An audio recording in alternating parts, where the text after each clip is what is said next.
நான் big pass போயிட்டு வரும்போது அம்மா இல்ல. நான் பிக் பாஸ் ஜெயிக்கும்போது என் ஃபேமிலிலேருந்து பார்த்தீங்கன்னா, எல்லாரும் பிக் பாஸ் ஆமா. ஜெயிக்கும்போது ஃபேமிலிலேருந்து ஸ்டேஜ்ல யாராவது ஆமா, ஏறுவாங்க. ஆமா. நான் அல்டிமேட் வின் பண்ண பார்த்தீங்களா, நான் மட்டும் தான் தனியா இருந்திருப்பேன். ஆமா. ஸோ அந்த வருத்தம் வந்து அப்பப்போ இருக்கும். But it's okay. இல்ல அம்மா, அப்பா இறந்துட்டாங்க. ஓகே. எப்போ? நான் நான் என வென் எனக்கு மிஸ் இன்டர்நேஷனல் காம்படிஷன் இருந்துச்சு பிலிப்பைன்ஸ்ல. அதுக்கு 1 வீக் முன்னாடி அம்மா இறந்துட்டாங்க. I think it's 2019. ஓகே. அப்போ வந்து நான் பிக் பாஸ் போயிட்டு வந்து 1 மாசத்துலயே வந்து இறந்துட்டாரு. எனக்கு வருத்தம் இருந்தது. எங்க அம்மா கிட்ட சொன்னேன், "அம்மா லோக்கல் சரக்கு அடிக்காதம்மா. நான் உனக்கு வீட்ல வந்து ஃபாரின் சரக்கோட பார் செட்டப் பண்ணி தரேன்.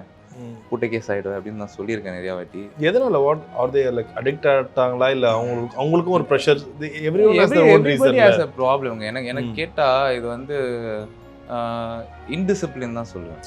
ஒரு டிசிப்ளின் லைஃப்ல வந்து இப்படிதான் வாழணும், இப்படிதான் இருக்கணும் அப்படின்ற ஒரு discipline they lacked that discipline. சண்டை போட்டுப்பாங்களா ரெண்டு பேரும்? ரொம்ப ஒரு எதுக்கு சில்லி திங்ஸ்க்கு. So what I learned is எப்படி வந்து லைஃப்ல இருக்கக்கூடாதுன்னு கற்றுக்கிட்டேன். பட் ஏன் வருத்தம் இருந்தது எனக்கு. நான் மிஸ் இந்தியா வாங்கிட்டு வரும்போதும் எங்கள் அம்மா வந்து எதுவுமே சொல்லலை. அவங்களுக்கு தெரியல மிஸ் இந்தியா என்னன்ட்டு.